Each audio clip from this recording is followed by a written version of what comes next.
Reporter anchor બની અને બધાનો એક જ પ્રશ્ન હોય છે કે મંથલી ઇન્કમ કેટલી થાય છે. હેલો એવરીવન, કેમ છો બધા? આઈ હોપ બધા મજામાં જશો. અને આજે ઘણા સમય પછી એક એવો વિડીયો લઈને હું આવી છું કે જે સ્ટડી જોડે પણ તમે કામ કરી શકો છો અને ઘણા લોકોનું સપનું પણ છે. અને ઘણા લોકો જ્યારે મને મળે છે ગર્લ્સ કે બોયઝ ત્યારે બી કહે છે અને બહુ બધા મેસેજ મારી પાસે પડ્યા છે કે તમારી જેમ રિપોર્ટર એન્કર બની કામ કરવું હોય તો કઈ રીતે કરી શકાય. તો આજે મેં વિડીયો એ તમારી જોડે શેર કરવા જઈ રહી છું. તો ફર્સ્ટ ઓફ ઓલ તો તમારા બધાનો એક જ પ્રશ્ન હોય છે અને મને ઘણા લોકો પૂછે છે કે તમારી મંથલી ઇન્કમ કેટલી છે. તો એ તો મેં પછી જણાવી દઈશ. બટ ફર્સ્ટ ઓફ ઓલ તો રિપોર્ટર એન્કર બનવું હોય તો કઈ રીતે બની શકાય અને કઈ કઈ બાબતનું ધ્યાન રાખવું જોઈએ અને કઈ કઈ સ્કિલ હોવી જોઈએ, શું એજ્યુકેશન જોઈએ. તો સૌથી પહેલાં વાત કરીએ તો રિપોર્ટર એન્કર બનવા માટે એજ્યુકેશન, જ્યારે તમે જર્નાલિઝમ તમારે કરવું હોય તો 12 પાસ હોવું જોઈએ અને 12 પાસ પછી જર્નાલિઝમ પણ કરી શકો છો અને માસ કોમ્યુનિકેશનનો કોર્સ પણ તમે કરી શકો છો. પરંતુ રિપોર્ટર એન્કર બનવા માટે એ જરૂરી નથી. ઘણા લોકોને એવું છે કે જર્નાલિઝમ કરેલું હોય તો જ રિપોર્ટર એન્કર બની શકાય છે, નહીંતર નથી બની શકાતું. એ જરૂરી નથી. રિપોર્ટર એન્કર મતલબ કેવું છે કે રિપોર્ટર એન્કર બની તમે તમારા સોશિયલ મીડિયામાં પણ કામ કરી શકો છો. અને રિપોર્ટર એન્કર બનવા માટે તમારી પાસે ડિગ્રી હોવી જરૂરી છે, એમના કરતાં વધારે તમારી પાસે સ્કિલ હોવી જરૂરી છે, કોન્ફિડન્સ હોવો જરૂરી છે. નહીં તો માની લો કે ડિગ્રી તમે હાસિલ કરી લીધી છે, તમારે આમાં કોન્ફિડન્સ નથી, સ્કિલ નથી, તો તમે ગ્રાઉન્ડ પર બોલી શકશો નહીં. સૌથી પહેલાં જ્યારે તમે રિપોર્ટર એન્કર બનવા માગો છો ત્યારે તમારું કોઈ પણ ઇન્સ્ટાગ્રામ પેજ છે, ફેસબુક પેજ છે, એમના માટે કામ કરવાનું ચાલુ કરો. એમના માટે કઈ રીતે કામ કરવાનું છે તો તમારા મોબાઈલની સ્ક્રીન પર રેકોર્ડ કરવાનું છે. સૌથી પહેલાં કોઈ પણ ન્યૂઝ ટાઈપ, પહેલાં તો તમારી અંદર જે બોલવાની સ્કિલ તમારી છે એ ન્યૂઝ ટાઈપ તમે સ્ક્રિપ્ટિંગ બનાવી અને બોલી શકવા જોઈએ અને કોન્ફિડન્સ. અને એક હમણાં થોડા સમય પહેલાં મને મારા સબસ્ક્રાઈબર મળેલા અને કહેલું કે મને પણ થાય છે કે હું તમારી જેમ રિપોર્ટર બની જાઉં ને માઇક લઈને અમે બી તમારી જેમ કામ કરીએ. તો મેં કહ્યું યસ થઈ શકે છે, બટ એવું કહ્યું કે મારામાં કોન્ફિડન્સ નથી કે હું બોલી શકીશ. બટ કોન્ફિડન્સ જ્યારે તમે સ્ટાર્ટ કરશો ને ત્યારે ઓટોમેટિકલી આવી જશે. હા, સ્ટાર્ટિંગમાં થોડી ગભરાહટ થાય, લોકોની વચ્ચે જઈને બોલતા ડર લાગે, આવું બધું થશે. પરંતુ જ્યારે સ્ટાર્ટ કરો છો ત્યારે ડાયરેક્ટલી ગ્રાઉન્ડ પર માઇક લઈને નથી જવાનું, ડાયરેક્ટલી માઇક લઈને જઈને નથી બોલવા લાગવાનું. પહેલાં ઘર પર પ્રેક્ટિસ કરવાની છે. તમારું સોશિયલ મીડિયા છે, યુટ્યુબ છે, ઇન્સ્ટાગ્રામ, ફેસબુક કંઈ પણ તમે ઓપન કર્યું છે યા ફિર કોઈ બી પેજ તમારી પાસે નથી તો ઇન્સ્ટાગ્રામ પેજ ઓપન કરો અને ત્યાં 15 સેકન્ડની રીલ્સ છે ક્રિએટ કરો. 15 સેકન્ડની રીલ્સ જ્યારે ક્રિએટ કરો છો તો ન્યૂઝ ચેનલ જ હોવી જરૂરી નથી અને કોઈ બી ફેક્ટ ઉપર વિડીયો બનાવો. ફેક્ટ ઉપર વિડીયો બનાવો છો ત્યારે તમારી જે સ્પીચ છે એ ટાઈપની રાખવાની છે કે જાણે તમે ન્યૂઝ વાંચી રહ્યા છો. મતલબ વાંચવાના નથી, રિયલમાં જે ન્યૂઝ તમે કહી રહ્યા છો એ ટાઈપની સ્પીચ તમારી થઈ શકે એ ટાઈપની પ્રેક્ટિસ કરવાની છે. અને કોન્ફિડન્સ માટે જ્યારે તમે સ્ટાર્ટિંગમાં મોબાઈલ પર તમે સ્ક્રીન રેકોર્ડમાં રેકોર્ડ કરશો ત્યારે તમને ખ્યાલ આવશે કે તમારામાં કોન્ફિડન્સ કેટલું છે. નહીં તો જ્યારે મોબાઈલ ઓપન કરી અને જ્યારે તમે સ્ક્રીન પર બોલવાનું સ્ટાર્ટ કરશો ત્યારે 1 લાઇન બોલશો અને ડિલીટ વિડીયો, 2 લાઇન બોલી વિડીયો ડિલીટ, આવી રીતે 10 વિડીયો ડિલીટ કરશે લોકો અને એમાંથી એક પરફેક્ટ બને ન બને અને અપલોડ કરે અને અપલોડ કર્યા પછી પણ જો કલાકમાં વ્યૂઝ ન આવે અને એમાં બી કોઈની ખરાબ થોડી બી કમેન્ટ્સ આવી ગઈ તો ફટ દઈને ડિલીટ વિડીયો. તો આવું નથી કરવાનું.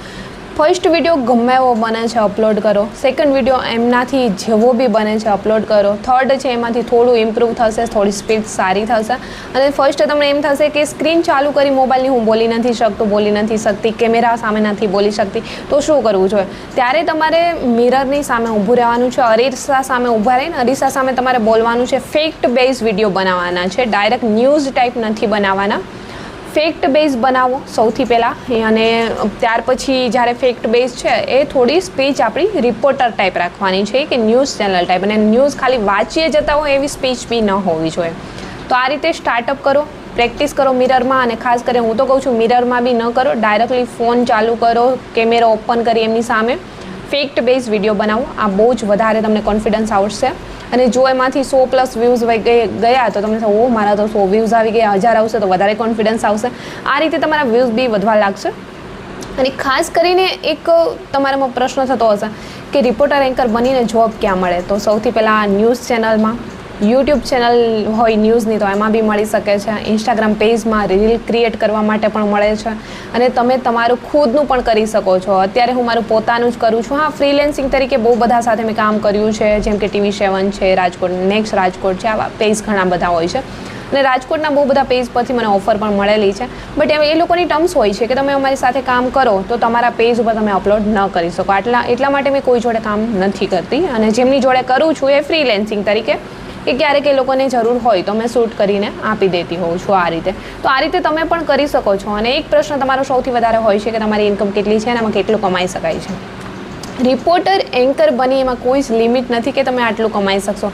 જો તમે કોઈ જોબ કરી રહ્યા છો ન્યૂઝ ચેનલમાં યા TV ચેનલમાં યા ફિર યુટ્યુબ ચેનલ પર, તો તમારી સેલેરી હશે 10, 15, 20 હજાર. બટ તમે જ્યારે પોતાનું પેજ ક્રિએટ કર્યું છે ને અપલોડ કરો છો તો કોઈ જ લિમિટ નથી. 5,000થી લઈ 50,000 સુધીની ઇન્કમ થઈ શકે છે, અને પર ડેના તમે 10,000થી લઈ 20,000, 30,000 સુધી પણ કમાઈ શકો છો. આ કઈ રીતે એ તમને ધીમે ધીમે ઓલરેડી ખ્યાલ આવી જશે કે જ્યારે તમારું પેજ તમે ક્રિએટ કર્યું છે, સારા એવા ફોલોવર્સ છે, તમે રિપોર્ટર એન્કર છો, રિપોર્ટર ટાઈપની તમારી સ્પીચ છે, દિવસના જેટલા પણ ઇન્ટરવ્યૂ તમે લ્યો છો એ પ્રમાણે તમને પૈસા મળે છે. મારું પણ કંઈક આ જ રીતે પેમેન્ટ હોય છે, અને હું મારું પેમેન્ટ જાતે ડિસાઇડ કરું છું. તો તમે પણ આ રીતે કરી શકો છો. અને જ્યારે પણ તમારી સ્પીચ સારી થઈ જાય ત્યારે પોડકાસ્ટ ચેનલવાળા પણ તમારો કોન્ટેક્ટ કરે છે, ત્યાંથી પણ તમે કમાઈ શકો છો. અને સૌથી બેસ્ટ રહેશે રિપોર્ટર એન્કર બન્યા પછી તમારું પેજ તમે પહેલાં તો ક્રિએટ કરો.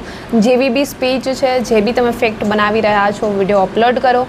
અને ગભરાહટ થાય છે, ડર થાય છે, લોકોની વચ્ચે જઈને બોલી નથી શકતા, આમના માટે શું કરું? તો સૌથી પહેલાં જે તમે છે એક માઇક, તમારા નામનું માઇક લોગો હોય તો ઠીક છે, લોગો ન બનાવો તો સ્ટાર્ટિંગમાં એમ જ તમે માઇક લઈ લો. માઇક લઈ અને લોકોની વચ્ચે જવાનું છે અને નોર્મલી સવાલ કરવાના છે. પબ્લિકની વચ્ચે જઈ પહેલાં ન્યૂઝ રિપોર્ટર તરીકે કામ નથી કરવાનું. નોર્મલી જઈ અને સવાલ કરો.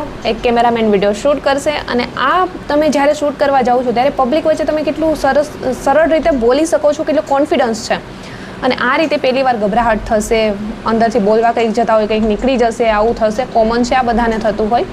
અને તમને થશે તમે જર્નાલિઝમ કર્યું છે નહીં. મેં જર્નાલિઝમ નથી કર્યું, બટ યુટ્યુબ વિડીયો મેં બનાવતી હતી. સ્કિલ ભગવાનની દયાથી સ્કિલ પહેલાંથી અંદર છે, અને સારું એવું બોલી શકું છું, એટલે મેં કરી શકું છું. અને જે ગભરાહટ થતી હોય એ પહેલી વાર મેં જ્યારે ગ્રાઉન્ડ પર માઇક લઈને ગઈ હતી ત્યારે પણ મારી અંદર આ ગભરાહટ નથી, કેમ કે હું પહેલાંથી જ યુટ્યુબ પર કામ કરતી હતી. તો મોબાઈલ છે ચાલુ કરી અને સ્ક્રીન સામે રાખીને પબ્લિકમાં મેં વ્લોગ શૂટ કરતી હતી, એટલે મને પબ્લિકની વચ્ચે બોલવાનો ડર ન હતો. તમે જો આ કામ ન કર્યું હોય તો ડર હોઈ શકે, ઘણા લોકો કહે છે. અને ખાસ કરીને ઇન્કમ તો તમને ખ્યાલ આવી જ ગઈ છે કેટલી કરી શકે. 5,000થી લઈ 50,000 સુધી કરી શકો છો. કઈ જગ્યાએ કામ મળે છે તો હું પહેલાં એવું જ કહીશ કે જો સ્ટાર્ટિંગમાં તમારે કોઈ ઇન્કમ નથી તો તમે કોઈ બી ન્યૂઝ ચેનલ જોઈન કરી શકો, યુટ્યુબ ચેનલમાં કામ કરી શકો કોઈની, કે ત્યાંથી તમને 10,000, 12,000, 15,000 જેવી સેલરી મળતી હોય છે. પણ એમનાથી બેટર એ રહેશે કે રિપોર્ટર એન્કર બનવા માટે પહેલાં પોતાનું ઇન્સ્ટાગ્રામ પેજ પર તમે ફેક્ટ બેઝ વિડીયો અપલોડ કરો, અને એ વિડીયો કેટલો ચાલે છે, અને જો તમારા એ વિડીયો ચાલી ગયા અને પેજ ઇમ્પ્રૂવ થઈ ગયું, સારા એવા ફોલોઅર્સ થઈ ગયા, તો ન્યૂઝ ચેનલવાળા છે, બહુ બધી કંપનીવાળા છે, તમને ઇન્ટરવ્યૂ માટે બોલાવશે, પોડકાસ્ટ માટે બોલાવશે. તો તમે જેટલો ચાર્જ કહેશો એટલો ચાર્જ પે કરશે લોકો. તો આ રીતે બની શકાય છે રિપોર્ટર એન્કર. અને હજી પણ તમને કંઈ પણ નથી સમજાયું અને કયું માઇક યુઝ કરવું જોઈએ, હેન્ડલ માઇક ક્યાંથી મળી શકે છે, આ બધી વસ્તુ જો તમારે જાણવી હોય તો કમેન્ટ સેક્શનમાં કમેન્ટ્સ કરજો, એ પણ તમારી જોડે શેર કરી દઈશ. અને રિપોર્ટર એન્કર બનવા માટે કેટલો ખર્ચો થતો હોય છે એ પણ શેર કરી દઈશ. સ્ટાર્ટિંગમાં કોઈ જ ખર્ચો નહીં કરતા, હું એટલું જ કહું છું. તમારું એક નાનું એવું માઇક તમારી પાસે હોય એ ઇન્સ્ટાગ્રામ પેજ પર જઈ અને ફેક્ટ બેઝ વિડીયો ક્રિએટ કરો, અને ગ્રાઉન્ડ પર જઈ અને સ્કિલ વધારવા માટે ફેક્ટ બેઝ સવાલો લોકોમાં પૂછો. અને એ સવાલો પૂછો ત્યારે તમારું કોન્ફિડન્સ કેટલું છે, કેટલો ડર લાગે છે, આ બધી તમને ખબર પડી જશે, અને તમે આ રીતે આગળ વધી શકશો. તો હવે શું વિચારી રહ્યા છો? હવે તો કન્ફર્મ થઈ ગયું ને કે તમે પણ એક રિપોર્ટર એન્કર બની શકો છો. અને રિપોર્ટર એન્કર બનવા માટે કોઈ જર્નાલિઝમ કરવાની જરૂર નથી. રિપોર્ટર એન્કર કોઈ પણ બની શકે છે. જ્યારે તમારે ન્યૂઝ ચેનલ તમારી આગળ જતાં ઓપન કરવી છે, TV ચેનલોની અંદર મોટા ન્યૂઝની અંદર કામ કરવું છે, તો ડિગ્રી જરૂરી છે. બાકી એમાં પણ ઘણા રિપોર્ટર એન્કર છે જે વિધાઉટ ડિગ્રી કામ કરી રહ્યા છે અને મંથલી સારી એવી ઇન્કમ કરે છે. તો તમે પણ આ કરી શકો છો, બહુ ઇઝી છે. અને આઈ હોપ કે આજનો વિડીયો તમને પહેલાં તો બધું છે સમજાઈ ગયું હશે. નથી સમજાયું તો કમેન્ટ સેક્શનમાં કમેન્ટ્સ કરજો, અને સમજાયું છે તો બી કમેન્ટ્સ કરજો. તમારી કમેન્ટ્સ જો જેન્યુન હશે તો મેં એમનો રિપ્લાય કરીશ. ને આઈ હોપ કે આજનો વિડીયો તમને પસંદ આવ્યો હશે. પસંદ આવ્યો છે તો વિડીયોને લાઇક, ચેનલને સબસ્ક્રાઈબ જરૂરથી કરજો. જલ્દી મળીશું એક આવા ન્યૂ વિડીયો સાથે. ત્યાં સુધી બધાને બાય એન્ડ ટેક કેર.